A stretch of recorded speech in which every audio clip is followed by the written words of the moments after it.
Right then, good afternoon, ladies and gentlemen, distinguished guests. Allow me to welcome you most cordially to this up-close session that is named The Evolution of Civic Activism in America.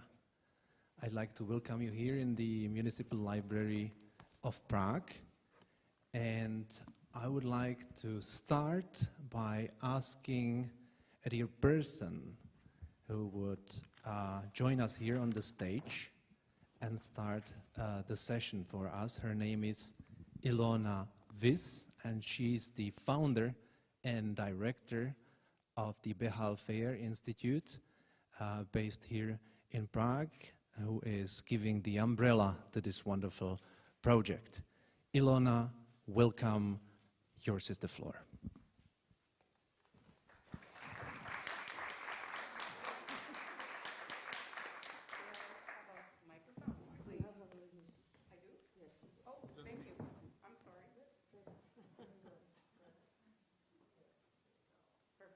Thank you so much.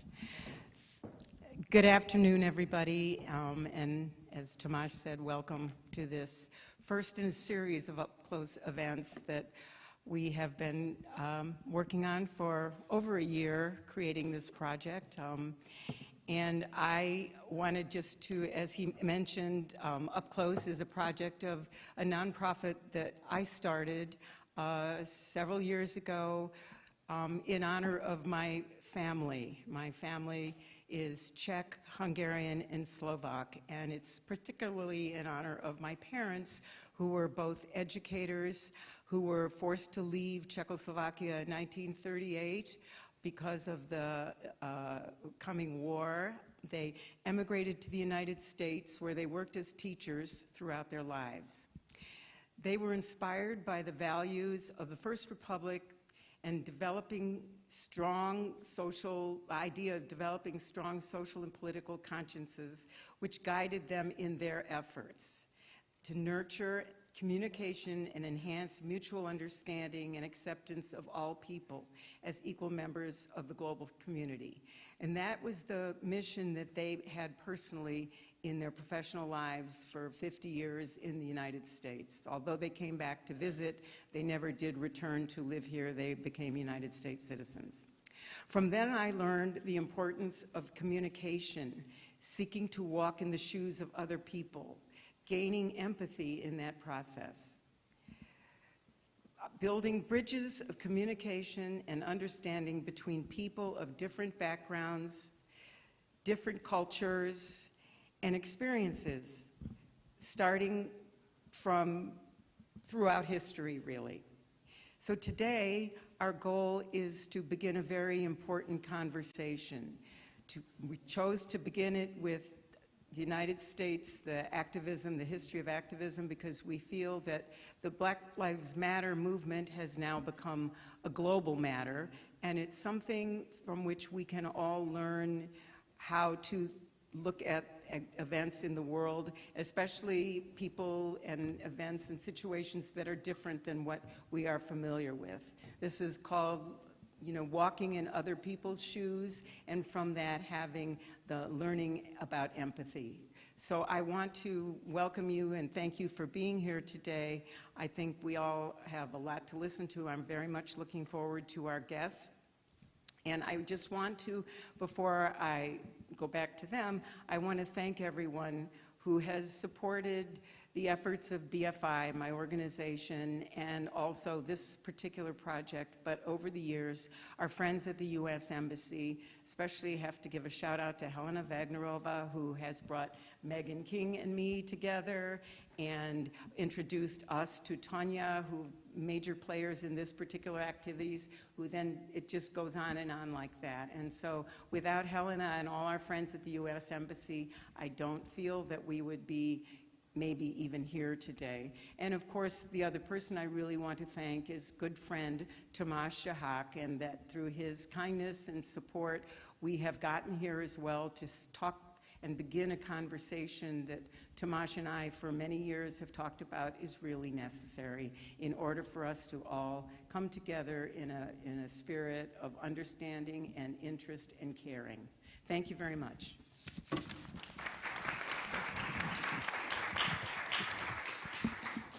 Thank you so much, Ilona, for your introductory remarks. And why don't we continue with introducing the panel? I'd like to start with the introduction of my fellow colleague, moderator, who is Tonya Graves, the American multi-genre singer who has been a major presence on the Czech music scene for the past 26 years.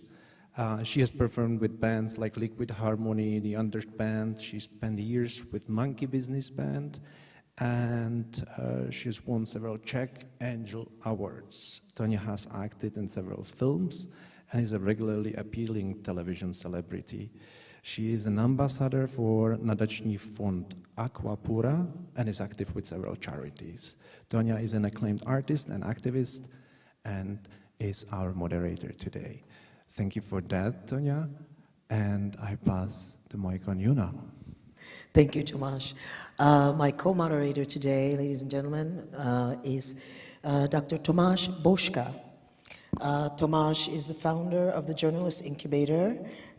He also he's the head of the Czech Political Prisoners Association. He previously worked as a spokesman for the Ministry of Education, Youth and Sports of the Czech Republic. And he's also worked with the Aspen Institute, the Prague Show Memorial, the Heinrich Böll Stiftung Association, and many others as well. He lectures at NYU Prague, CET academic programs, and he's also an activist, and he is my co-moderator for today. Thank you for that. And now, let me turn to our first guest on the panel, who is Dr. Norma J. Harvey, who is a historian who earned her PhD from the University of Minnesota after 3 master's degrees, one in Southern US history, one in Russian history, and a master's degree in library science. She has taught at San Bonaventure University in New York, at the Gustavus Adolphus College in Minnesota, and Luther College in Iowa.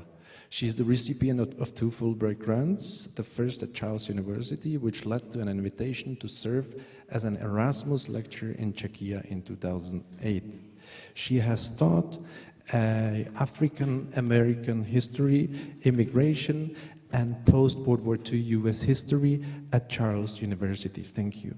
Prior to seeking graduate education, she and her husband lived in New York State with their 6 children, where Dr. Harvey became a local activist in the civil rights movement of the 1960s. Good afternoon, Norma, to you, and welcome on the panel.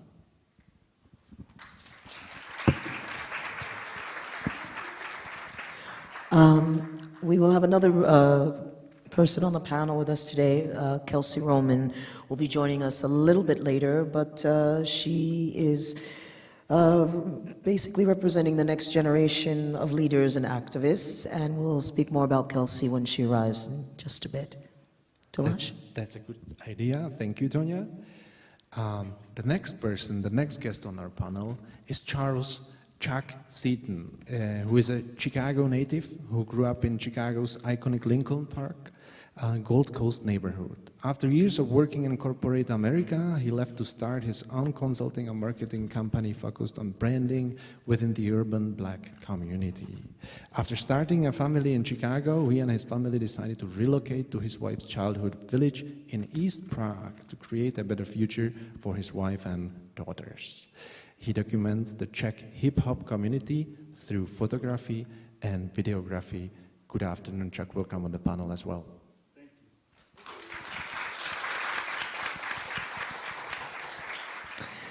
you.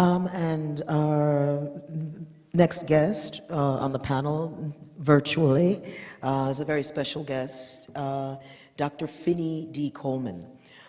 He's a faculty member in the Department of English Language and Literature at the University of New Mexico. But he earned his PhD at the University of Virginia in America, and in African American literature, history, and culture. He's held positions at Texas A&M University, and also the Virginia Military Institute, of which he's a graduate, Dr. Coleman chairs as an advisor and strategist for the New Mexico Black History Month Coordinating Committee. That's a mouthful. He's also the founder of the Delcy Group, and for more than 20 years, Dr. Coleman has worked as a higher education consultant, specializing in diversity, equity, and inclusion on college campuses. Prior to his career in academia, Dr. Coleman served as a United States Army intelligence officer in Germany, Saudi Arabia, and also Kuwait during the Gulf and Persian War. The Persian Gulf War. It was a war. War is not good. Just exactly. And we will continue with Dr. Finney Coleman's introductory words right now. Dr. Coleman, are you with us? Can you hear us? Good afternoon from Prague. Good morning to the US. Good morning, good afternoon. Thank you so much for this opportunity. I'm glad to be with you. Okay, are we able to see Dr. Finney? I mean, we can, oh, there you are. Hello. Okay, so basically you are the more of an expert than we are. I don't want to use the word expert loosely, but in my compared to my experience, you are the expert. And I'd just like to ask you, what is Black Lives Matters? For someone who really has absolutely no idea, just, I don't want to be offensive, but you can dumb it down for us. Well, that's a great question. You know, Black Lives Matter is a contemporary movement for civil rights and social justice in the United States. It's difficult to kind of talk much about Black Lives Matter unless you know some of its history. Some people would tend to put it right in the chain of events that marked the civil rights movement in the United States, especially in the 1960s. More close to that moment when the Black Lives Matter movement gets started is actually the Occupy movement. And the Occupy movement begins in Tunisia with the immolation of Tarek Mohammed Tarek Bouazizi in December of 2010. And then a series of events that led to the downfall of many leaders in the Middle East. The most important of those leaders, probably Muammar Gaddafi and Hosni Mubarak, who fell from power in February of 2011. And then that energy finding itself in Zuccotti Park in New York City in September of 2011. And then from that point on, you must know about the history of George Zimmerman and the shooting of Trayvon Martin. In July of 2013, Zimmerman was acquitted of all charges related to the shooting death of Trayvon Martin, who was just 17 years old at the time. Alicia Garza posted a love note to Black people to Facebook, which contained the phrase, "Our lives matter, Black lives matter." And later on, she's going to partner with Patrisse Cullors and April Tometi, also activists, and they're going to take the lessons from the Arab Spring to help shape that movement. In truth, it's not until August of 2014 that we see the movement coalesce, that we see that energy that we saw in Zuccotti Park and other places around the world. The use of social media and technology, and probably most important to the success of those movements, the decentralized leadership style. And this next phase in Black Lives Matter, if you will, began with the unfortunate death of George Floyd in May of 2020, and then Breonna Taylor earlier that year, in March of that year. So we've had this movement that's punctuated by these high-profile killings by police officers in the United States. Black Lives Matter is an effort to address police brutality, but also to look at global issues like slavery around the world. And here, most recently, Black Lives Matter has been very interested in the crisis developing on the U.S. southern border with Mexico, with Haitian refugees that have been maltreated there. That's a thumbnail sketch of Black Lives Matter. I hope that answers your question. I think it does, or at least it gives us a good base of understanding. I have one other quick question, because a lot of times Black Lives Matter is being presented as a terrorist group, or as they're lumping it in with terrorist activity. Do you think this could be because of its roots in the Arab Spring, and people just want to lump prejudices together? I think it's a combination of things. Certainly that's part of it. There's a long history in the United States over the struggle for control of the public image of blackness. That if you can control that image on the radio, if you can control that image on television, in film, here if you can control that that image in on the internet, then you have a chance of swaying public opinion about Black organizations, the Black community in general. Black Lives Matter is in the midst of that struggle. You would think that with the internet and the ability to stream live video or to share our individual messages through social media, that those forces in the United States that are contrary to social change would not have as much control or power as they do. But I think what's been surprising to me, at least as a historian of these things, is just how adept groups in the United States who are racist, white supremacist, have been able to use social media to their advantage and to provide remarkable levels of misinformation about the Black Lives Matter movement. Misinformation that many people have used to form their opinions about the organization without ever having a real look at its platform or the things that it's actually trying to accomplish. Okay.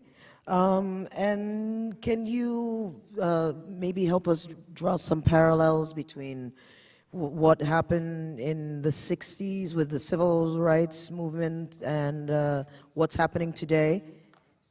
Because, I mean, I think a lot of people have this idea that we had Malcolm X, we had Dr. Martin Luther King, and I think you have these images that Malcolm X was a radical,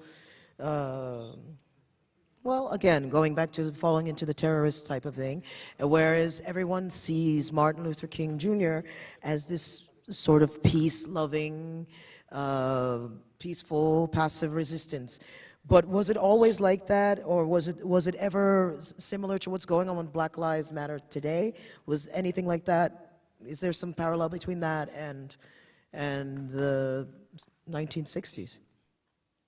Yes, actually, you could go back to the Harlem Renaissance when we see the deportation of Marcus Garvey. And interestingly enough, the person who was responsible for deporting Marcus Garvey from the United States, or having success with that, was none other than J. Edgar Hoover. At the time, he was a very young FBI agent. He's going to eventually become the head of the FBI. And in the 1960s, he's going to, persecute civil rights organizations from, the 1920s to the end of his career. But in the 1960s, he's the architect of COINTELPRO, this program by the Federal Bureau of Investigations to infiltrate and to destabilize civil rights organizations, to include Dr. King's organization, and of course, Malcolm X's organization, the Nation of Islam, but CORE, SNCC, SCLC, the FBI literally set about to destroy those organizations. So we should not be surprised that there are parallels between what's happening with the Black Lives Matter movement today and what happened in the 1960s. I think the biggest rivalry, perhaps, with Black Lives Matter has been with former President Trump, who was openly and outwardly against the organization, everything that it stood for, and was able to bring his followers to bear on the Black Lives Matter movement. So it's a very complex relationship. It has always been very complex. The organizations in the United States and other parts of the world as well have always had to struggle against established sitting power. Hegemonic power in the case of the United States, that's international. How do you go against that juggernaut? And that's what these organizations have always been up against. They've always struggled, but interestingly enough, they've always managed to have some modicum of success as well. So there are really remarkable parallels between what's happening now and in the 1960s. I would also point up too, in the 1960s, I think women's roles in these organizations were overshadowed by the charismatic men who wound up leading organizations. But if you really want to see the architect of Black Lives Matter, you should read about Ella Baker and her ideas regarding group leadership as opposed to individualized leadership. So yes, it's a great question, hard to answer in a short period of time, but there are many, many parallels between the civil rights movements of the 1960s and what we're experiencing today with Black Lives Matter around the world. Thank you for that. Here with us in person, on the stage, Tomasz, you introduce, and maybe you can take over. I will, with pleasure. Okay. Thank you so much, Dr. Coleman, for opening our debate. We will turn to our panel here in Prague, indeed. Dr. Harvey, what is, according to you, important for us to really understand from your experience as we understand the global movement today? When did you actually begin to be active in the civil rights movement, please? Thank you for the opportunity of being able to discuss the history of civil rights and the role that people like myself played in that history. I think it's perhaps a good idea if you get an idea of how I happen to be involved at all. People often think that I must have Czech ancestors because of my love and my commitment to the Czech Republic. And the closest I can say is that I live 10 miles away from where Dvořák spent the summer when he was in the United States. Unfortunately, I do not have Czech ancestors. I might know the language a little better if I did. The other thing that people might not expect from me is the fact that I have been involved with Native Americans. Living close to an Indian reservation, the Seneca Nation in New York. I'm sorry, I can't hear you. Are they not hearing me? No, it's we're getting feedback from Finney. If you could mute you, or if in the tech habit we could mute the Zoom, please. We're getting the feedback. Actually, you're getting feedback From the stage. Yeah. Yes, it's not the, yes. Testing, 1, 2, 3. Yeah. No, it's not We want to hear everything, but with the feedback, we're not getting it. Okay, try again, Norma. Okay, try again. I was just going to introduce the reasons why I got involved in the civil rights movement. I was in high school when the tragic death of a young man from Chicago was murdered in Mississippi. I just heard on the radio last week the memory of his life, and they were mistaken. They said he was lynched. He wasn't lynched, he was tortured and murdered. And the people who did it, of course, were found innocent in the Southern courtroom, after which they sold their story and made a lot of money telling how they actually tortured this 13-year-old child. That happened when I was in high school. That really got my attention. The next thing that happened to me is that I was able to learn more about the whole history of the United States, the Civil War. I studied history. In the university, I was also studying other minority groups and immigrant groups, and I've always been interested in all of these people and tried to find out why, if they were ill-treated, this was true.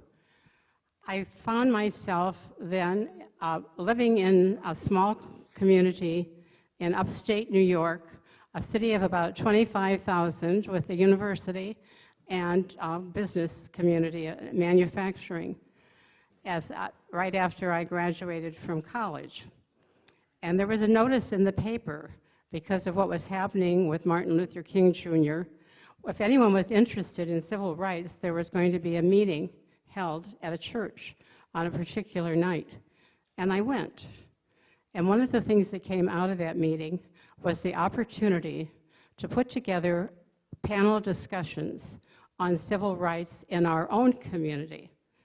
We did not really realize, those of us who were not victims of this, that it existed. We found that segregation was part of the New York community, that people had to live in a certain area if they were not white, that they had to go to only one church, whether they wanted to go to another one or not, that they couldn't get professional jobs even if they had academic credentials. So we put together these panels. Because I was the youngest person, I didn't really have anything to do except introduce the speakers. We always had 4 panelists. 2 were black and 2 were white. One was a lawyer, one was a clergyman. The people from the black community were the most important because they told us what it was like to be living in Olean, New York, and the opportunities that were not theirs. It was an incredible experience because we often had more people on the panel than we had in the audience, but sometimes we had several hundred people in the audience, and it made a difference. We ended up, by the time we had done this for several years, with having black teachers in the school system for the first time. We ended up having black firemen, black policemen, and we had people integrating the churches instead of being assigned to a particular church.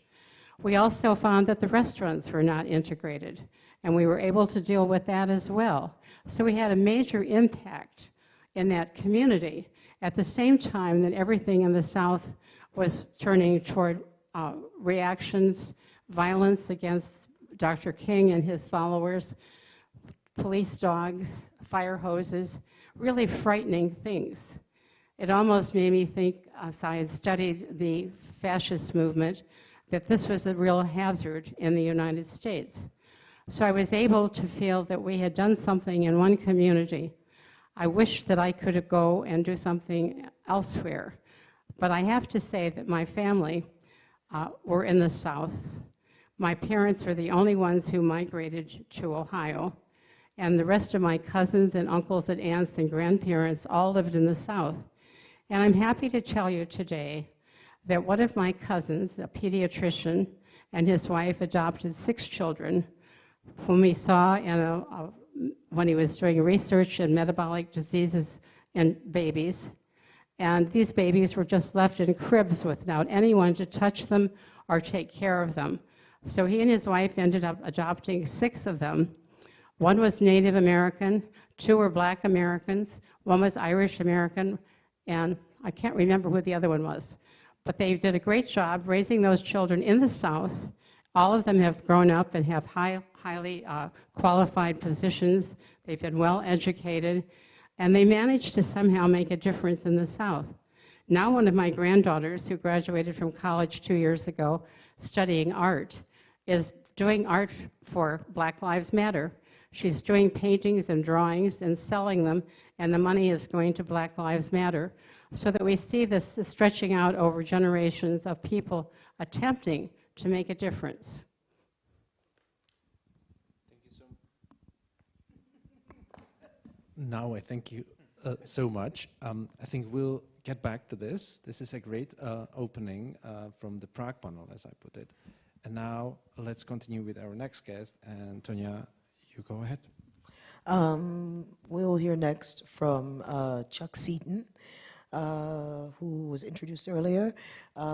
Chuck, you are here 8 years, which is, so you've been here a shorter time than me, but you've been in the States a longer time than me. So for me, people often ask, oh, well, what's it like? How is it possible there's racism in America? You had a black president, all of this kind of craziness.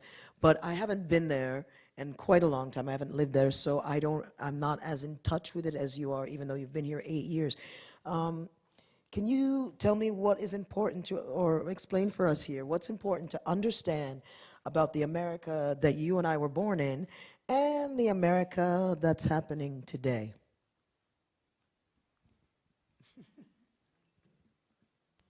Hello? Oh, there we Yes. go.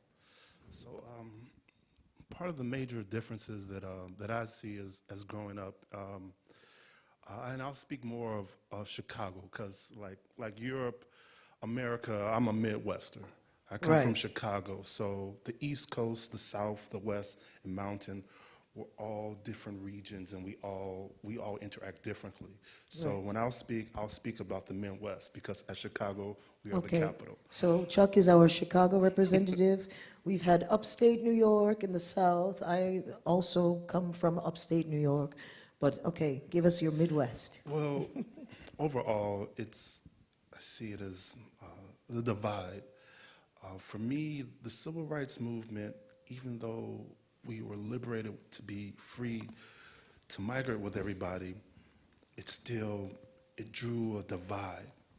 Because once segregation opened, black communities actually went down, in my opinion. We were dependent on ourselves. We needed the black doctors. We needed the black plumbers. And in the sense of our history, we've always been chasing white superiority. Once black people were able to roam freely, they wanted the Jewish lawyer. They wanted that white doctor, because for them, that was the pinnacle of being successful in America, is by, we lost part of our greatness. And to a certain degree, Martin Luther King, for me, was a martyr for white corporalism for America. His speeches about freedom and the people, his main goal was to unify all poor people of all colors. And if you understand capitalism in America, that's a red flag. Just like in Chicago with young Fred Hampton, he was assassinated. And what was his goal? To unify all people. In the sense of just by, I say that because I love my country, and my country's smart. Most of us are walking around playing checkers. America's playing chess. So though, at the time of Martin Luther King's assassination by Edgar, he was considered a terrorist when he was killed. What terrorist do you know is the motto of freedom? That, for me, tells you right there. But to get back into nowadays, between gentrification, education, health, our communities have gone down. From mom, pa, in the last 20 years in Chicago, I came to fame as doing marketing with lifestyles. Mom, pops, so when I say mom, pops, these are local shops. So your local grocery store, your local record store, all these shops have been eaten by Target, Walmart. So even now, like in communities, our communities as far as businessmen and role models, who do our kids see as black kids?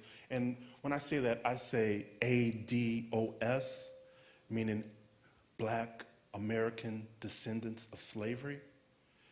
That's of my generation, that's what I like to be called, because it gives a distinction of who I am. No disrespect to any Africans, but I am a Black American from slavery. If a Nigerian man moves to America and becomes a citizen, he is technically an African American. Mm-hmm. So I don't trust America. We don't trust America. We can't allow them to box us in, because what they will do is strip us of our history off that and place us in a box. I don't really mean to interrupt, but a quick question. So Your point about, and it is true, that a lot of the things like all black towns, all black businesses, after slavery had ended in the late 1800s and the beginning of the 1900s, we know, well, we don't all know the history, but there are so many towns that were completely razed to the ground or communities destroyed just because they were black. But do you think that separate but equal is better? Or do you think that it's a fine line, isn't it? Yeah, it's a dangerous slope. Yeah. And I'll say, he's the person. I'll say he's hated by most. I listen to the Minister Farrakhan because, in the sense of all black leaders, I know he's got my back more than anybody. Because I know, but it's a fine. I don't want segregation, but I want black people to build within themselves, because black people, as we're the only culture in America who do not have unity. That's true. We're the only community where Koreans, Indians, and foreigners can come into our neighborhoods and sell us sugar and alcohol, and they get easy loans from the government to do this. And this is by design, so I wish we could pull it back in. And the thing is, pulling it back in doesn't mean we don't have to relate. Pulling it back in means pulling the black dollar back into our communities and circling it through ourselves. And that's the segregation that we need, is our economics to come back to us like it was before the Civil Rights Act took place. We had that established. We were dependent on ourselves. We were strong. We were building everything ourselves. And that's what America was afraid of. And so for me, the Civil Rights Movement was a long-term goal. And as I said, King was the anchor to get everybody aboard. And while we're sitting here crying, playing checkers with King, the United States, the Civil Rights Movement for me was not about opening it up to all black people within people. It was about forcing white corporations to take black dollars. And by doing that, that diminished part of our community. Okay, thank you for that. I'd just like to take a quick moment I mentioned earlier that joining us today also would be Kelsey Roman. Hello, Kelsey. Hello. Kelsey Kelsey's great. She's young like you guys sitting here in the audience, and she is the next generation like you guys in activism. Let's see what we got here, my little Kelsey. Sorry. Okay. So you're currently studying at Charles University, okay, for a master's in international economics and politics. Kelsey has been living in Prague since 2019, working as an English teacher, and she actually helped organize the Black Lives Matter protests in Prague in June of 2020. And she is linked to the activist community across the Czech Republic. Welcome, Kelsey. Welcome, Kelsey, also from my side. Let me just ask, from your perspective, what does the global movement of the Black Lives Matter actually mean to you at this point of your life? So, my understanding of Black Lives Matter is that it is fundamentally grassroots, which means it comes from the people, it is of the people, it is them championing their right to life, to liberty, to property. It starts off within the American context as something that has to do very much with livelihood. You know, we have issues of police brutality. We have issues where people are being killed for the color of their skin. And so it starts off with the championing of the right to life. But the idea of Black Lives Matter is that you can, as a community, champion your rights, whatever contextually they may be. And that's something that could be applied to many different communities around the world now. It's about sort of empowering from within. So personally, as someone who is American by birth and spent most of my life in America, but now has the privilege to live abroad and experience different social structures. I would like to see the kind of enthusiasm for self-championing that Black Lives Matter inspires create similar movements in communities such as the Czech Republic. Like, I would like to see Roma Lives Matter. I would like to see in different parts of the world people saying, okay, here are our issues, here are the things and the challenges that we face, and we will stand up and educate the world about what it is we're going through, and talk about what it is that we need in return from the community. And that's what I think Black Lives Matter has to offer the world, and that's really the kind of transition that I like to encourage as an activist, you know, using the developments of American politics to help provide a platform for other communities to promote themselves.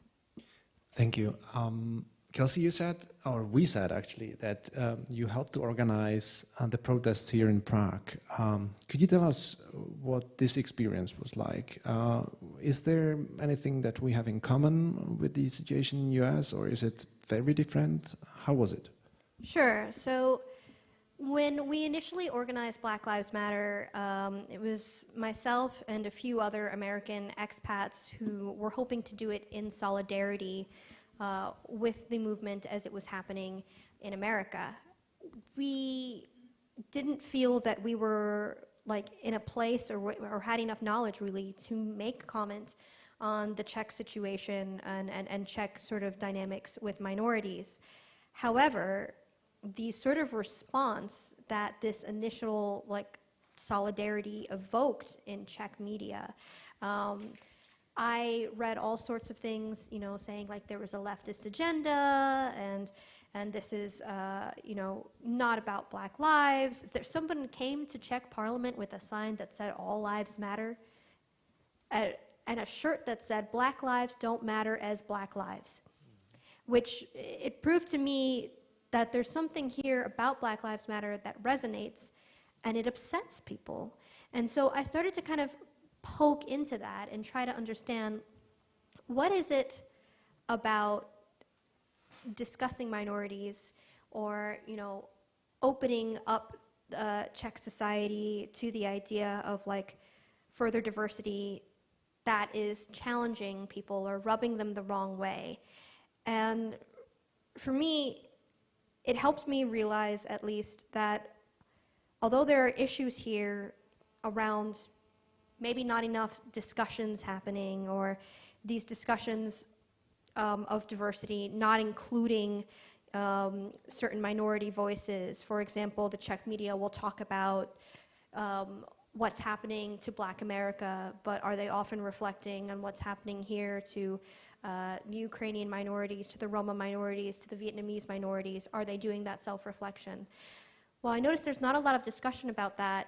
I also realized that the American approach of getting out into the streets and screaming about things creates a defensiveness. You know, it's not the kind of thing that brings the Czech community to the table to want to discuss. So for me, organizing Black Lives Matter here actually helped give me a deeper introduction, although accidentally, to activism within the Czech Republic and discourse within the Czech Republic around minorities. Thank you, Kelsey. I just have one really quick, one quick question, because the whole All Lives Matters. I'm sure that I think a lot of people still really agree with that statement. Well, all lives matter, and I have to admit I was one of them. But I think I'm not sure how you transfer Black Lives Matter here, because yes, all lives matter. But if Black lives don't matter, if Roma lives don't matter, if Vietnamese lives don't matter, then all lives can't matter, can they? That's exactly right. The way that I would make the distinction it's about helping the people that are in the most immediate need. And within the American context, we need to say Black Lives Matter because historically, they have not been treated as such. All lives matter is something that is so inherent that it shouldn't need to be said.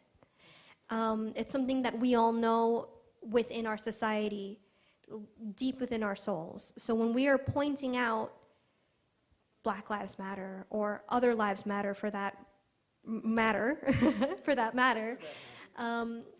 we are really referencing a value that already exists that doesn't need to be spoken, which is that all lives matter, which is something that we know inherently. So oftentimes, when people are responding with all lives matter, they are missing the point of dedicating resources and energy to helping that be true, to embracing that value for everyone. If you're using it to shut down the idea that someone is suffering, then you yourself are not actually embracing the value that you want to espouse. Thank you. That's a really good answer, and I hope I'm just completely like, wow. Thank you. Indeed. Now, if that is possible, let me turn one more time to Dr. Coleman and see if he can hear us, if he's still with us. I would be just wondering, Dr. Coleman, if now when hearing about the situation in the Czech Republic, is this something that you hear about also from other places around the globe? Or what is actually the perception of the global movement abroad? I mean, out of the US, we're here on a slightly different planet, here in the Central Europe. So I'm just wondering, what is the rest of the world doing with this? Right. Well, you know, the Black Lives Matter movement kind of tracks different protests and the like that, you know, use the moniker Black Lives Matter, and those protests have been around the world. So there have been many protests in disparate parts of the globe that use that. I think the perception, you know, the local versus the international perspective, you know, from in the United States, we very rarely see very much anymore about what Black Lives Matter is doing in the United States. There's almost been a moratorium, if you will, on covering Black Lives Matter sponsored events. I honestly can't remember the last time I saw on network television or cable news in the United States, you know, any kind of significant mention of Black Lives Matter. I think it's part of a strategy. I think it's part of a broader effort to marginalize these voices. I think you're probably seeing some of the same things in the Czech Republic, that there are folk who do not want to hear what people who are involved in this movement or who are involved in change in that country have to say. And one of the best ways of quelling dissent is silencing the dissenter. And so, you know, state apparati around the world, it seemed to me, are vested in making sure that we don't hear a great deal about these movements, at least in mainstream media. You can always, of course, go to websites, go to special spaces on the internet to find that information. But in terms of widespread global coverage, it's very hard to hear very much about this movement. Oh, yes, thank you. Thank you, Dr. Coleman. Just something else. What would you suggest or how do you suggest that we're in a country with like 90% of the population? It's quite homogeneous. How do you suggest that we could do things to support this movement, the global movement of trying to bring an end to inequality? I mean, is that question to me? It's not to me, is it? Yes. It is to me? Yes. Yes. Well, I think the most important piece is to be in no ways tired. It's sometimes easy to give up on these types of movements when you don't see the kind of progress, you know, as quickly or as rapidly as you as you would like, remember that this is a long end game, that this is not something that you just do over the summer and, you know, change comes about and everything is done. That's not the way that this kind of activism works. It takes patience, it takes dedication, and so stick to it. And so in terms of supporting Black Lives Matter internationally or globally, I think making sure that your voice is heard on that national stage is important, to make sure that what you're doing is shared out with the rest of the world. Hearing your voice is the best way of supporting the Black Lives Matter movement. I want to be clear, I'm not part of the Black Lives Matter movement. I'm not in one of the chapters. I teach a course on Black Lives Matter, but I'm not within that organization. The other thing that I would suggest is to reach out to the people who are within the movement and speak directly to them about their direct action and what they're doing and what they need. That would be my guidance on that question. Thank you, Dr. Coleman.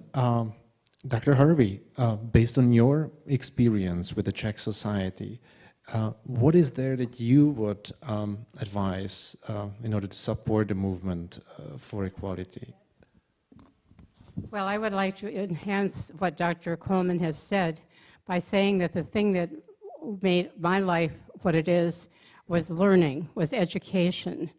And one of the things I've been able to do here that I'm very happy with is to introduce Czech students at Charles University to African American literature, to African American achievement. I just feel that that's probably the best step toward understanding and appreciating what people have done and what people are doing.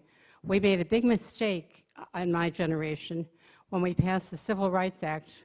We thought we had won the battle, but we had not won the battle. Racism is alive and well, and we have to recognize that it's an ongoing educational experience that's absolutely essential. Thank you. Chuck, would you agree?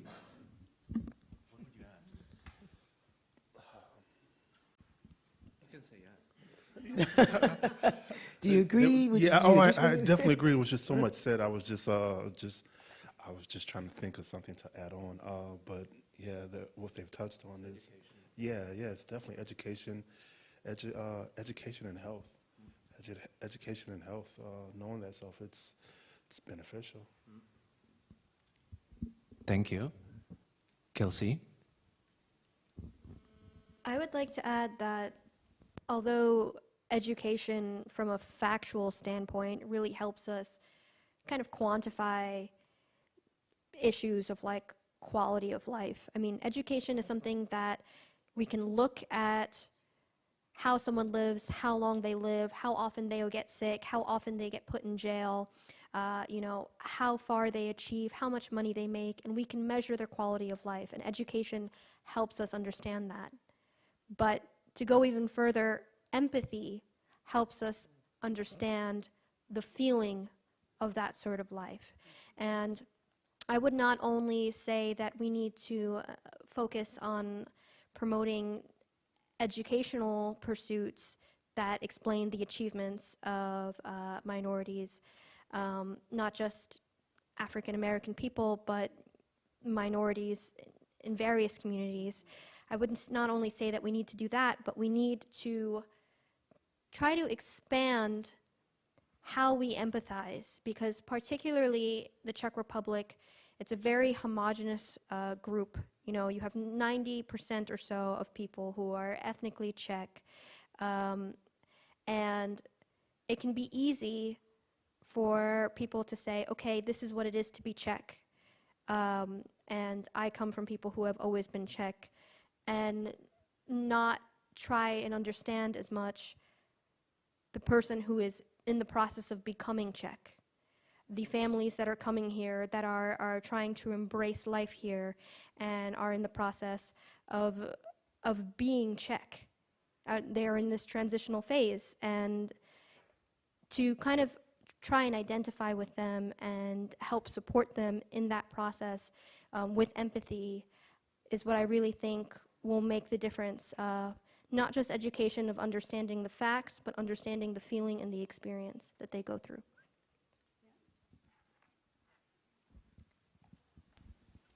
So with education in that sense is like for me, I live in East Prague, and education that I do is throwing myself in. Like a favorite story that I used to work for one of Babish's social clubs, and there's a big bike race all through the country. I can't. You need to say who Babish is. Do we really? Sorry. Okay. If you don't know, then don't. Oh yeah, I just assumed. No, I know, but okay, equal opportunity. The Prime here. Minister, the leader who used to be the finance minister. So like I throw myself in. So if you worked for Babish, he sponsors you for these what is it, Bike for Life, Proja, whatever, Colo, and so I have an Agrafat jersey. So I'll go into like the near the Salzavar River in the Benishov area and ride my bike. And it's always wonderful if you bike ride in the Czech. There's always pubs in the forest. So I'll show up in the forest pub and come in and speak to Czech people as you do. Dobre, Valky Pivo, Prosim, and and they're like, Tevla, Cherno, hella Babish. He's bringing in the blacks, and it's like, so it's like before 3 or 4 pivos in, they're drawn to me like mosquitoes to light, and they want to know, what are you doing with that Babish jersey on? And and before, and this is how with education that I mean is diversity. I throw myself in there to have conversation. I understand Czech culture, so that way.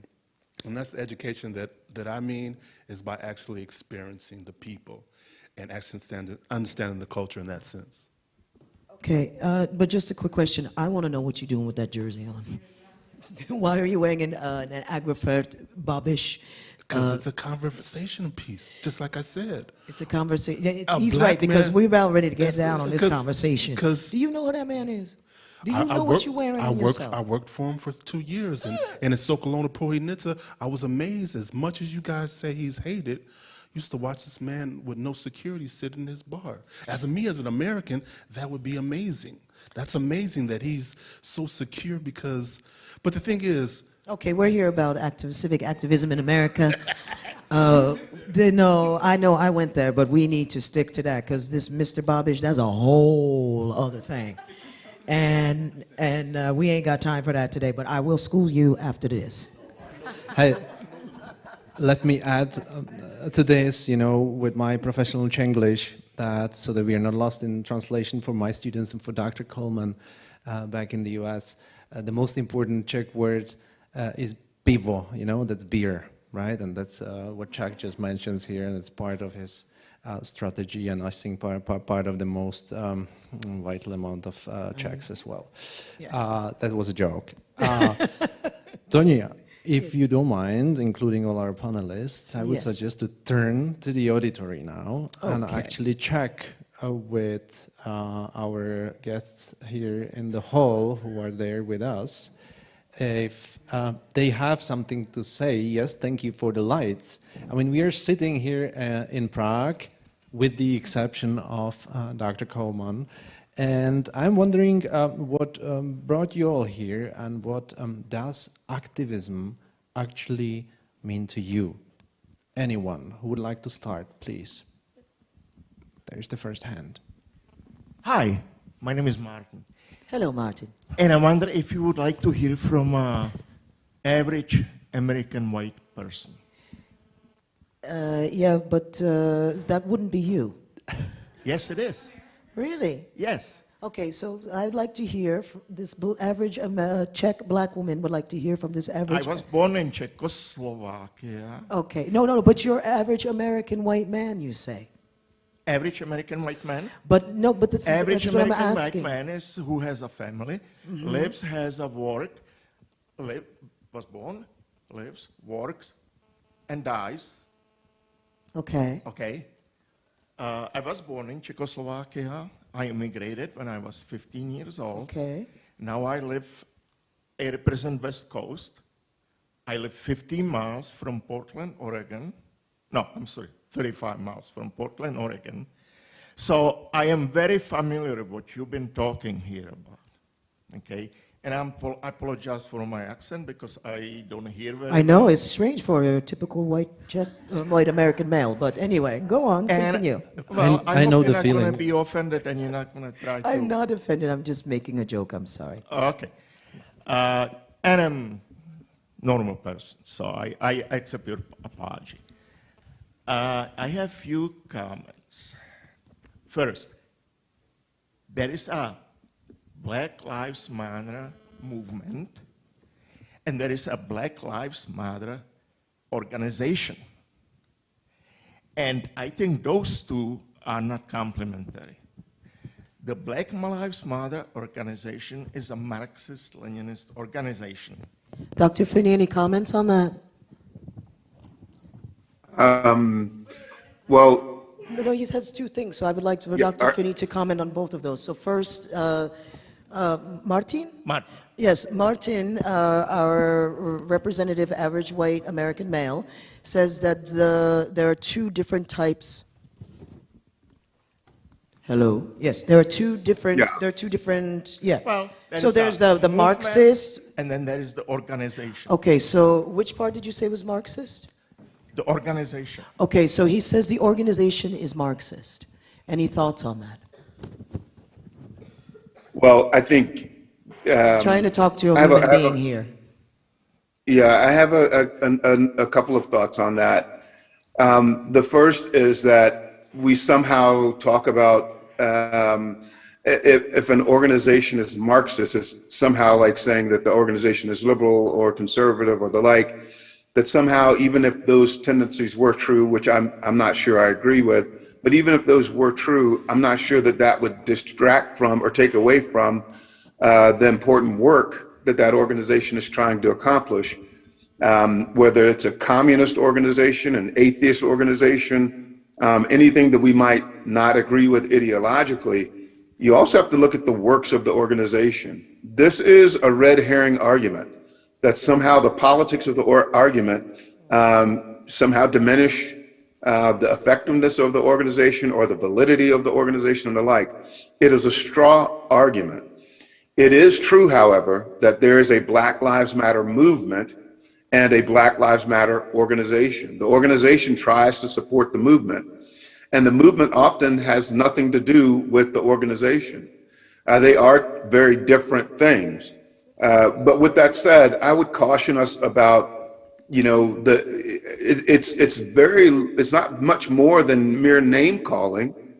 That I guess so if the organization were to say, yes, we are a Marxist organization, does that mean somehow we are supposed to abandon our own opinions, thoughts, ideas, principles that govern our activism? I don't think so. I think the same type of arguments were used to dissuade people from supporting the civil rights movement. Dr. King was often called a communist or a Marxist.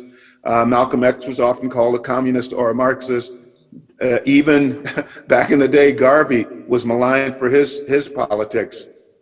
So we have to be careful. I understand where that question is coming from. We've seen that energy up close and personal, but I don't think that we can countenance it. We have to recognize that it exists, but we have to continue on with the work that we're doing.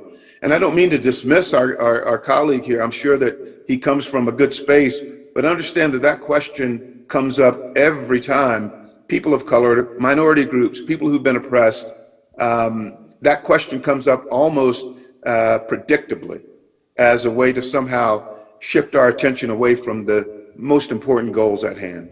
So with all due respect, I understand the question, and I hope that you accept my answer to it. Okay, and the second part? I accept your answer. However, I know that the Marxist organization is not working for the democratic process in the United States. And also, on top of that, some of the members of the organizations are very, I would say, crooked. Some of the money that has been given to the organizations have been misappropriated. and that's all in the news, and it's all over. Well, that's, and And the I don't wanna question, go but in the there. question. I have more. I would like to talk about the gentleman over there, if I may. Yes, go for it, please. May I? Sure. Continue? Go, Okay. go. The gentleman is following Mr. Farrakhan, who is very, very, I would say, anti-societal. He's against the Jews. He's against some blacks. He's against Catholics. He's really, he's a very divisive person. You yourself, I believe you are a very nice person. You will.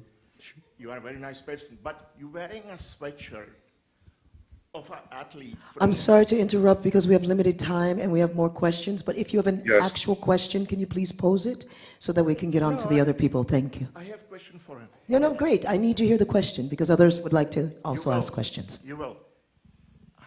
How do you think that, for instance, with the sweatshirt like what you have from the Olympic champion 1968. in Mexico City in 1980 with his 68, hand raised, 1968. how do you think that the other population in the United States feel when you try to segregate yourself from them?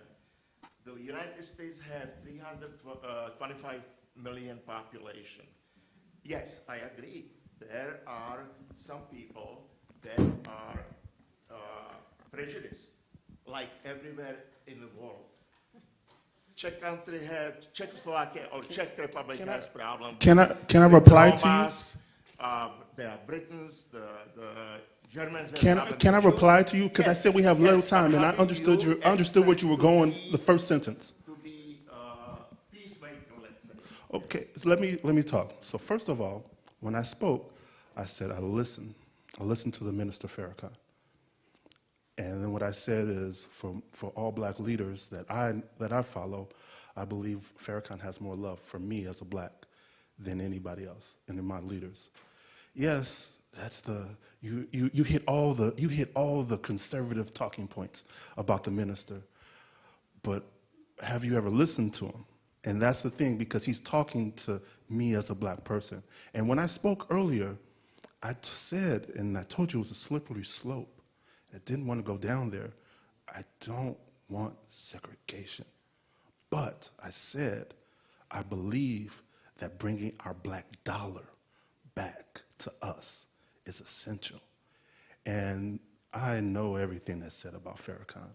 But the thing is, the power, if you want to hit the conservative points of everything that he hates Jews and blah, blah, blah, these are talking points. But I know when every black leader needs something to happen, they go to Farrakhan for support. He can't go to support for them because of all the talking points that you said, because they'll be demonized. And I'll leave it as that. It's just the fact that I spoke upon it. Black people don't have unity.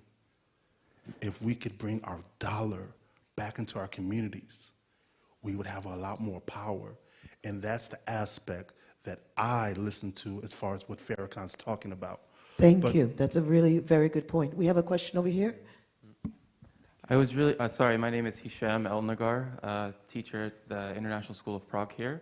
And I was really thankful that Dr. Coleman mentioned the connections of trying to take down Marxist groups or groups that are considered communist in the 1960s with MLK and Martin Luther King Jr., because some analyzed that the civil rights movement was really a power play that reflected the Cold War tensions between the US and the USSR, and civil rights wasn't actually a full agenda item towards racial equality. But my question is, these tropes of identifying groups as, let's say, fascist or Marxist or dangerous are coming up a lot in US politics, but also this week here in Czech politics. And I'm curious, for the people who've done activist work, how do you engage with these really old, misinformed, and actually misconceptions? And that's a question For Keely, I'd say. She's our new generation, maybe for Keely and also for Norma. But Keely, you want to take this one? Hi, I'm Kelsey. Just want to make that clear very quickly. Okay, so it really is an excellent question, and the way, my understanding of how to appeal to people, particularly people who are operating under the fear of misunderstanding that the truer intentions behind a movement, those who fear, extreme leftism, for example. Oftentimes they have a straw man that they're attacking. They have this idea of maybe one public figure that has done something questionable, because people are imperfect, politicians especially, the people who are willing to stand up and get in front of a crowd, no offense to you guys, usually their flaws are going to be more visible, their mistakes are going to be more visible. So, when people start kind of attacking this and saying this is an example of leftism gone wrong, I try to bring it back to the very real examples of people's day-to-day lives, because we are not fighting to promote, one person in charge or one governmental system. At the end of the day, it's not what it's about. It's about improving the quality of life and the ability to retain life for people who are vulnerable. And I don't want to engage in a distraction about what sort of political side these issues fall on, because at the end of the day, Black Lives Matter shouldn't be a left-wing, right-wing sort of issue.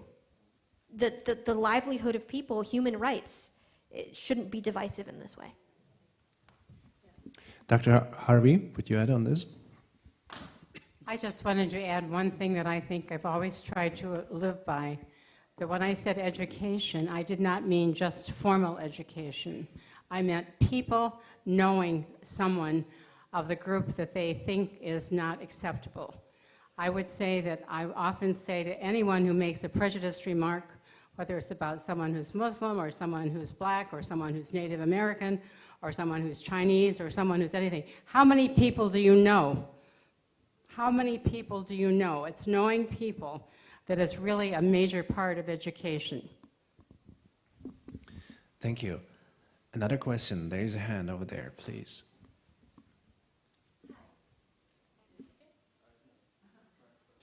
Is it lit? Turn it on. Yeah. Excellent. Hello. Hi. Anna here. I teach at University of New York in Prague. I would like to build on what you already said about education. You touched a little bit about art and literature, and I would like to ask you about the role of music, because that's very important for, the 60s civil rights movement, as well as Black Lives Matters, and, this sort of informal edutainment, especially. So if you have any thoughts in that area. Chuck? I mean, as a person who grew up as an American, my true culture is hip hop. It's storytelling, poetry, in the sense of it tells the art, where it's sad white kids fantasize about it, but these lyrics they talk about, it's reality. It's not a joke, For the most part, in a lot of our communities, the drug dealer, the pimp, these are the role models. These are the success stories they see every day. Because a lot of the business corporate people, they're going to move to rich neighborhoods and so forth. But the music has always been the storytelling, from soul music, from jazz, from the hymns from slavery. Music has always been a part of our culture of telling a true story. Thank you. I can't forget asking Dr. Coleman, actually, when seeing the wonderful amount of guitars just behind him. Hey, that's true. What did you think, please?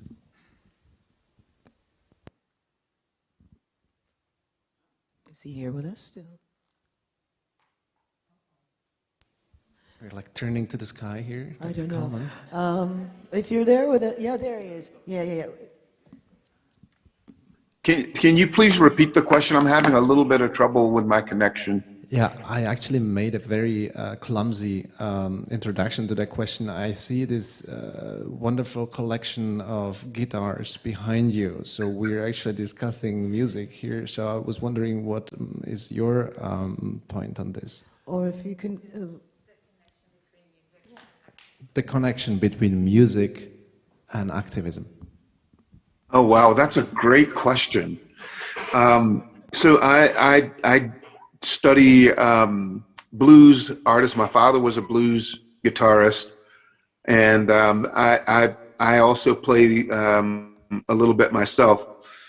And even the blues has been a vehicle for protest. I mean, going back to field shouts and field hollers, to the spirituals, the Negro spirituals in this country's history.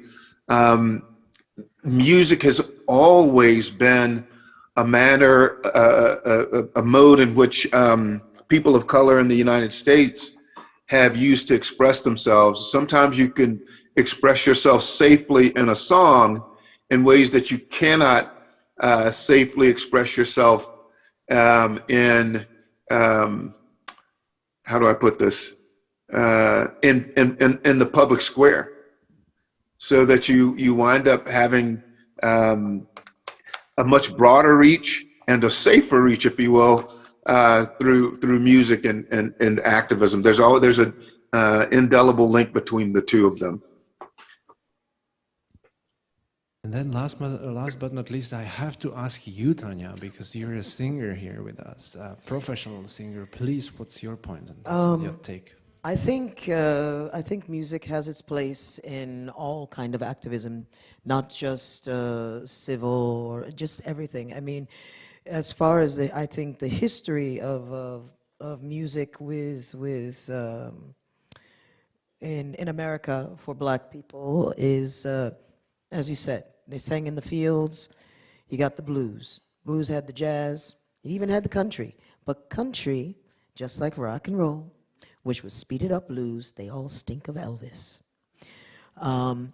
It's a very, very interesting thing. I'd say when I first came here, people always, oh, I love Black music.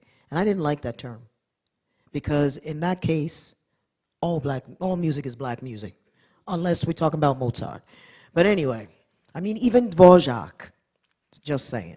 Anyway, the point is, this is not necessarily Black music. I would call it American immigrant music or American captive immigrant music.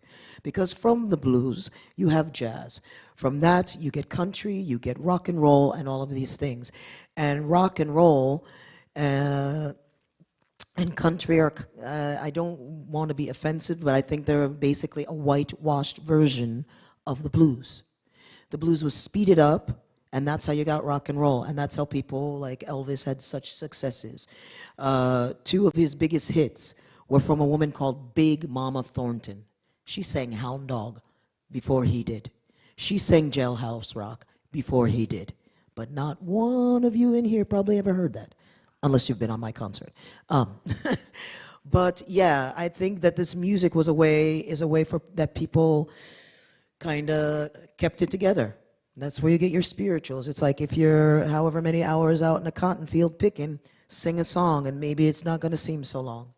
So music does have a way, it does have its place in activism, I think, in that it can unite people. It's like I'll be humming something, and then maybe someone next to me hums, and it sort of joins us. I think it does have a very big place in activism. You saw it even with in the 60s, activists, especially the 60s, a lot of great music happened in the 60s because it was protest music, not just civil rights, the Vietnam War, ERA, all of these things. Music plays a very, very big part. Is there something that you wanted to say?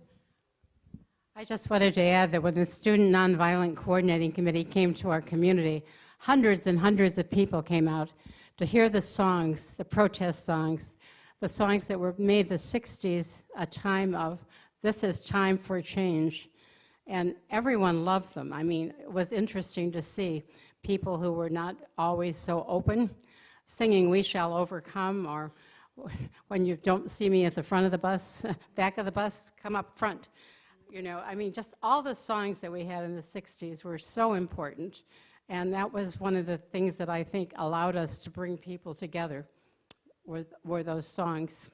And I wish that, I wish there were some now that would be doing the same thing. All right, let's continue. We have other Native Americans in the auditory, such as my wonderful students from CET. Is there somebody who would like to comment or pose a question? If not, I'm not pushing this because I should be actually grateful that you're here with us. It's quite late after our session. Anybody else? Any question, any note? Yes, please. Chuck, you just mentioned it real briefly, but in a conversation that we had, you talked about ADOS. And I think I had never come across that before, and then I was talking to Tanya about it as well. Can you talk a little bit more about that and why you feel that not a label, that definition is more comfortable for you? Because I think that was a question we had when we started this group a long time ago, when we were saying, you know, should I use African American? Should I use Black? How do you prefer to be identified? And hearing you use that term to me was just like a huge light bulb. Could you talk a little bit more about that? Chuck? I guess it goes back to like kind of comedy with me, like when I guess it was when Jesse Jackson came out with the Afro-American term, and it was like for Black people, it was like, who sanctioned him? Who sanctioned him, Black King? Well, it's like, I'm Black, you know, it's like African American, but the term as a ADOS. And it's more generational now for, like we're saying, we see America. America's crafty. America isn't a joke. There is an agenda. And so ADOS is a statement to put our footprint down, that we built this fucking country. You're not going to take it from us. You're not going to box us out. We are original. We, if anybody, everybody, we're part of the community. And like I was saying, that and it's not disrespect towards any Africans that come to America, but if a Nigerian man moves to America and becomes an American citizen, he's African American. Where does that lead in the end? You know, it was like, I'm proud of my history. You know, it was like, I'm proud to be, you know, it was like, I'm a Seton, and, you know, I think that has more English and Irish backing as far as the slave masters, but I'm proud of what we did, what we built, and by no means necessary are we going to allow it to be diminished. And that's basically what the term ADOS means for me. I'm a Black American descendant of slavery. And you can never take that from us, because we're entity of America. And through education of how they're trying to change textbooks to redirect of how slavery happened. It was a trade system. It didn't have anything, you know, they make it seem like human trafficking wasn't part of it. Oh, it was just some Spanish and some Portuguese people, and they just happened to have some precious cargo. It's just business. Yeah, it's just we were just cargo. It wasn't people. So that's my personal tie, you know, as far as, and I push Black Americans. And it's funny, I put it out here. It's like I found out about this. Oh, you have the flag. I found out about this literally last month. The Black American Heritage flag. It was, I think, created in like 1961 in New Jersey. How is it possible? You know, it's like the same thing with Tulsa, with Black Wall Street. How is it possible that there's a Black American Heritage flag and 80% of Black people in America don't know about it? And this is what I mean, and why we have to protect our history, because it's being desponged. They're trying to pull it right from underneath us while we stand.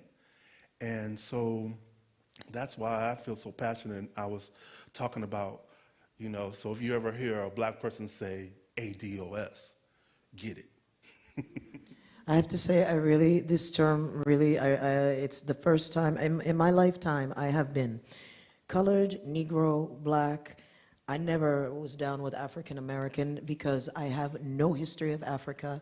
And I remember when I was younger, we had on television, it's called Schoolhouse Rock. And thanks to this, is that thing still on television? Okay.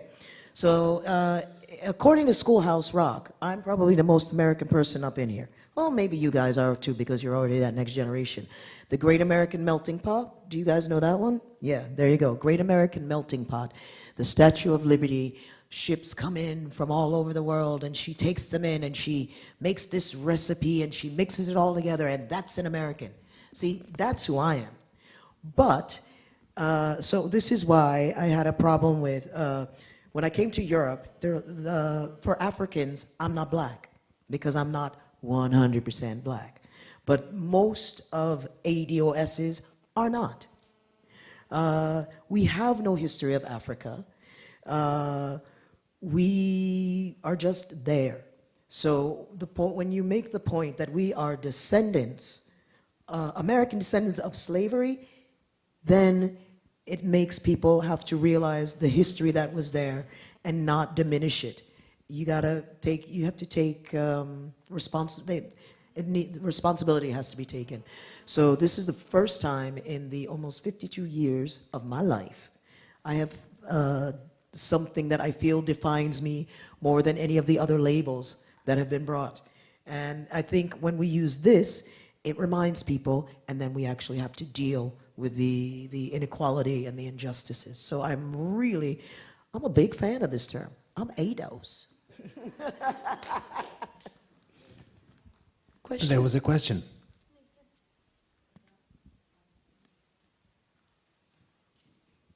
The microphone is coming.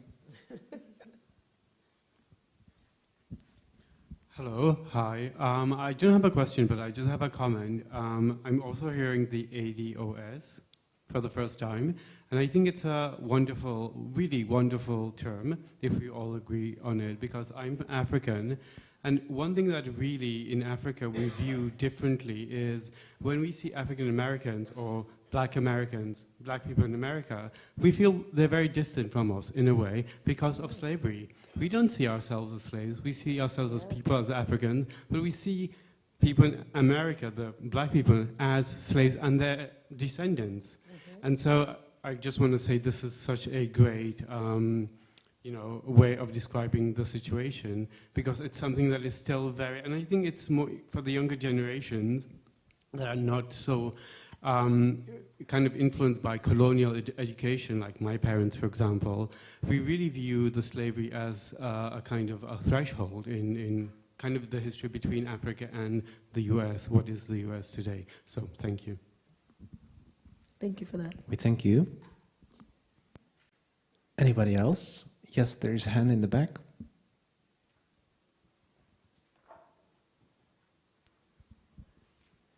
Hi, my name is Yana. I teach at the Charles University, and I have one very basic question and one maybe slightly more complicated question. We often debate with my students, like, what would be the proper term when we talk about the black people in the United States in general?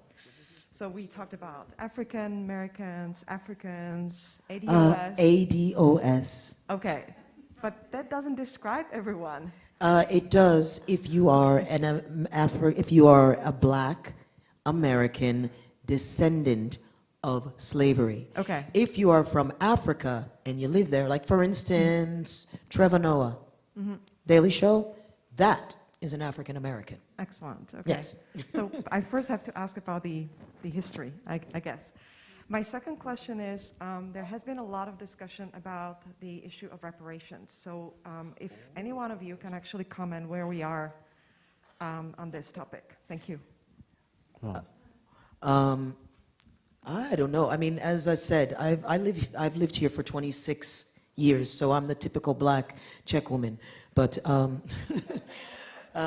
no, reparations, I don't know. I'm assuming it's probably something like when after '89, when a lot of countries started giving maybe reparations. Here, there were a lot of reparations. Ilona, you would know, your family were also given reparations. They were returned their property that was taken. I think the idea behind it is people want to be compensated for the slave labor. The thing, but that's not the. I think that's not the only place that these reparations are happening. For instance, there are tons of, I was talking about the towns, we were talking about the towns, the all black communities burned to the ground, or redlining where people were living somewhere and they were the wrong color, but gentrification wanted to come in and change the way things are. So entire communities of black people, and not just blacks, a lot of other minority communities were moved out so that they could bring in maybe a golf course or a highway. And this seems to me a little more feasible because I'm not really sure how we are going to do reparations for everyone who is a descendant of a slave. My last name is Graves, and it is an incredibly common name in the Carolinas because they were big old slave masters. But again, I am a descendant of slavery. It's too bad they didn't think about this when perhaps my grandparents were alive, when people who, or their parents, people who actually had some direct link to it. But I still think, I feel like this discussion of reparations, again, is taking away from what we're actually trying to do. And I'm afraid people will get too hung up on who's getting what and who's not. And we're still not solving the actual problem of the systemic inequality. But Chuck, do you have any thoughts, or anyone else? Charles Seaton? I would also like to hear from Dr. Finney on this also, for sure. It's so difficult. The technology isn't there, so first it's who qualifies. Yeah. Do we all have to do a swab DNA test? You know, it's like it's recently outside of Chicago, a city called Evanston. They took a city initiative and did reparations, but it's only tied to real estate. They'll help you if you're already a homeowner.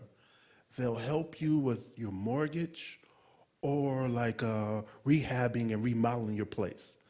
And this is what Evanston has done outside of Chicago. And it's been a limited amount of people, but it's just like I think of like Obama, you know? Obama, nah. Michelle, Sasha, and the other daughter, yes. You know, it's like it's impossible. Like it's just such a difficult. We don't have the technology because for me, I'm not interested in taking a swab test to somebody's database because their databases are always upping. I could go to this company and they say this, and this company and they say that. I'm not interested in yet because the technology isn't there. But yeah, it's just a wild. And Dr. Coleman, any thoughts on the reparations?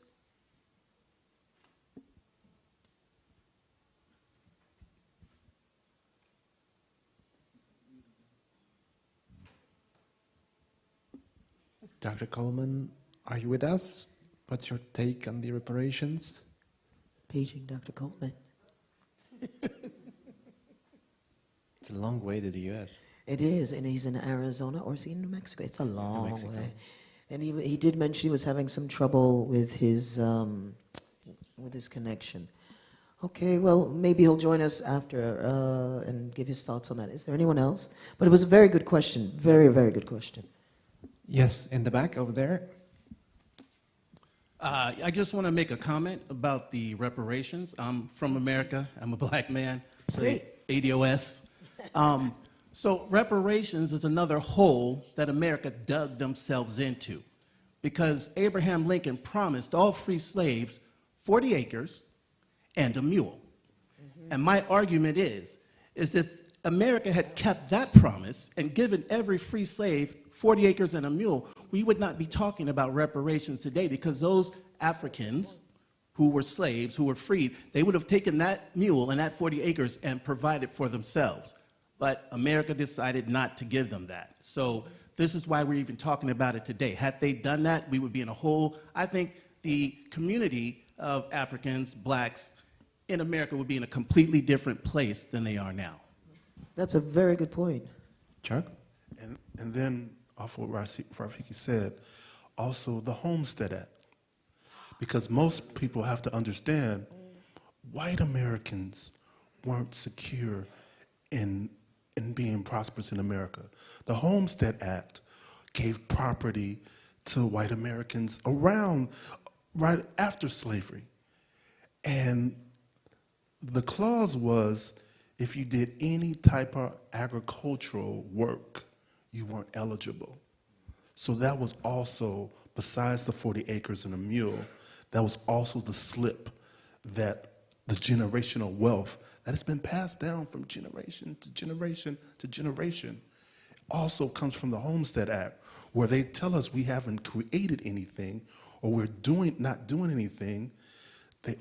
America always excludes the Homestead Act, because this is how a lot of Americans prospered in those times. Thank you. Yes, there's a hand in the middle. CT, hooray! Hi, so I had a question for Kelsey. You mentioned earlier that you think that the American method of activism, going out into the streets, won't bring a lot of the actors in the Czech Republic to the table. I was wondering if you had any ideas on what forms of activism would work, especially in this context. Sure. So that's something that we have been brainstorming ourselves for a while, but I find that there has to be, and my own personal theory is that there has to be a balance between behavior that gets attention and then the ability to meaningfully discuss the issue at hand with a party that disagrees. So, for example, if you look at, the Czech Republic, there are issues of racism right now that are coming up in regards to football. This is the thing that gets the attention. Something has happened, and now this issue is in the news, it's in the media, people are discussing it, and that's the first step.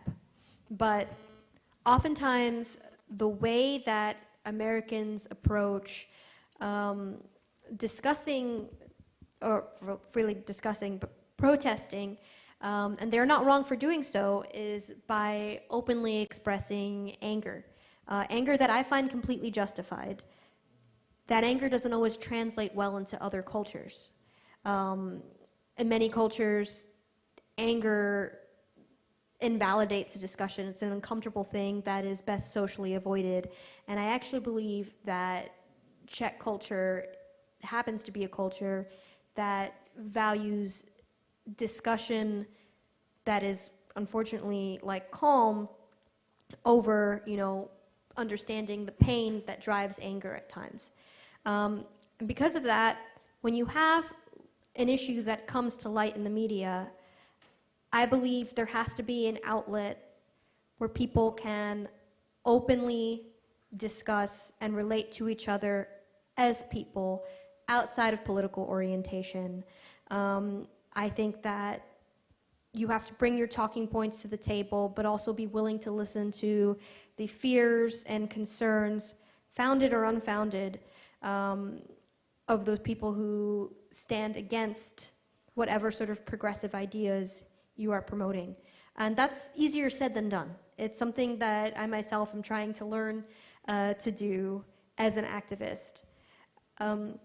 So I don't see at the moment a lot of spaces within Czech media or discourse where these conversations are happening so openly and flowing so easily, where that ideas can be exchanged and challenged as needed. I don't think that there's enough exposure to these ideas outside of the initial shock and anger and what's this? This is, you know, I'm not used to this, and the fear that that generates. It's about taking that fear and founding it, sort of burying it really under the ideas that, I'm losing the thought here, but it's about kind of getting rid of that fear by exposing people to the ideas that are really behind the motivations of activism. Thank you. Any more questions?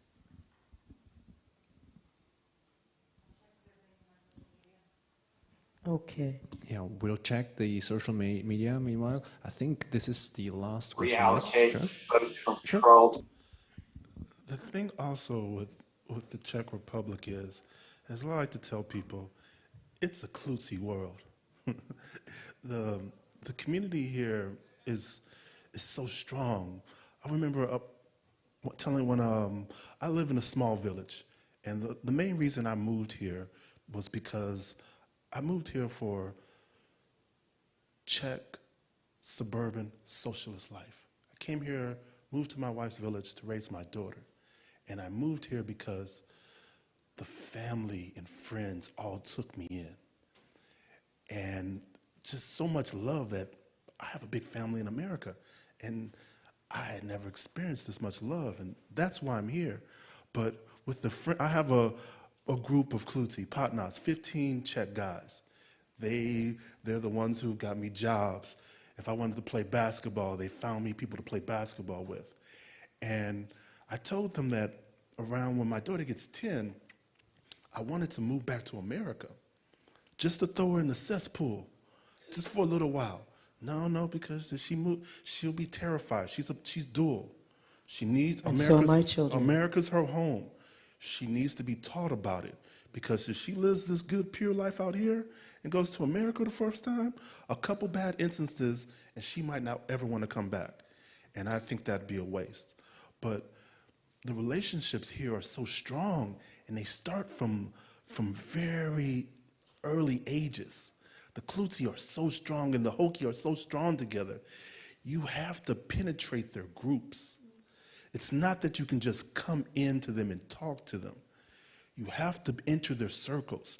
You have to go to the pub, drink with them, talk with them, have a smoked turkey roast at their house, actually communicate. And this is Czech culture, pub life, interaction. And this is how you have the conversation. And that's like I was saying, going back to that jersey I wear, it forces a conversation on them where they see me and be like, Tevila, I got to talk to him and see why he's wearing that. And that's the opportunity. I have to draw Czech people. You have to draw Czech people to you. You're not going to be able. You're not going to be able to attack Czech people outside of their group. You're going to have to infiltrate them and become friends and family with them, and then you'll have their ear. But if you're on the outside, you're just complaining at their culture. They see you nitpicking at them, and they won't accept that. It'll just be rhetoric, propaganda. But the best way I've observed, and the education I've had from dealing with Czech people, is you have to enter their circle. You have to have a conversation. It's fall. You got to sit down and have some burchak with them, And this is the way that you'll actually have real conversations with Česky people. Yeah, I'd have to say, I suppose everyone's experience is different, but I have had a very good experience, very few bad experiences in the 26 years that I've lived here, and I've lived here longer than I've lived in America. Czech people can seem closed, but they're not. I think that they're really actually warm group of people. That has been my experience. And I think when we talk about what's going on in the States and why so many Czech people are surprised, because they figure, how could there be racism, systemic inequality, and things like that when we've had a black president there? But again, just a Band-Aid on a gaping wound and no one actually looking at the cause of the wound. But I'd have to say that's going to have to be for another discussion on another day. Tomasz, is there something else you'd like to add? No, on the contrary, I was just heading the same direction. Okay. I was hoping to thank everybody Yes. for joining us. So at first, thank you, dear auditory, for joining this debate. We actually hope that this is what we hope will be many up-close events. Up-close is the name of the project under the Behavior Institute, and we hope you stay tuned and join us next time again. Secondly, this is the right moment to thank our panel. Am I right, Anichka? I'd have to say. So a big thanks to Kelsey Roman, our new generation of activism.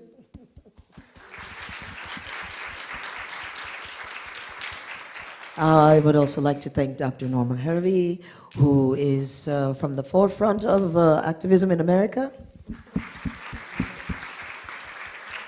I'd like to thank Charles Chuck Seaton, the hip-hop master from the Eastern Prague. Chuck Diesel, the hip-hop, say it again? Correspondent. Correspondent, oh my, you need to teach me some hip-hop after this. I'm so stubborn with it. Thank you so much for your presence. Last but not least, if he's still with us, we'd really like to thank most of all Dr. Finney Coleman for joining us via Zoom today for today's conversation. Thank you so much. And we look forward to hopefully maybe meeting you one day. Maybe one day in person, we'll actually be able to get you over here once we defeat this whole COVID blah, blah, blah. But we're looking forward to actually having you here with us in person. But we thank you so much for joining us today via Zoom. Dr. Finney Coleman. Thank you so much. Thank you so much for having me. I really appreciate it. Thank you. I wish you all the best of luck in your efforts to continue making voices heard that don't often get heard.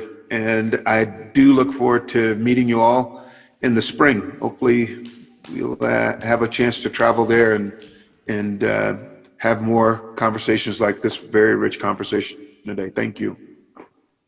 Thank you so much. And of course, thanks to our online stream audience, for the people who have been watching us through the streaming, we thank you very much for being with us as well. On social networks and the internet, thank you so much, dear internet, for allowing us to sustain the connection. Yes. And last but not least, I'd like to thank my fellow colleague, Tonya Graves, the ADOS moderator at this panel. Thank you. And of course, Tomasz Boška. Have a good evening. See you soon. Thank you.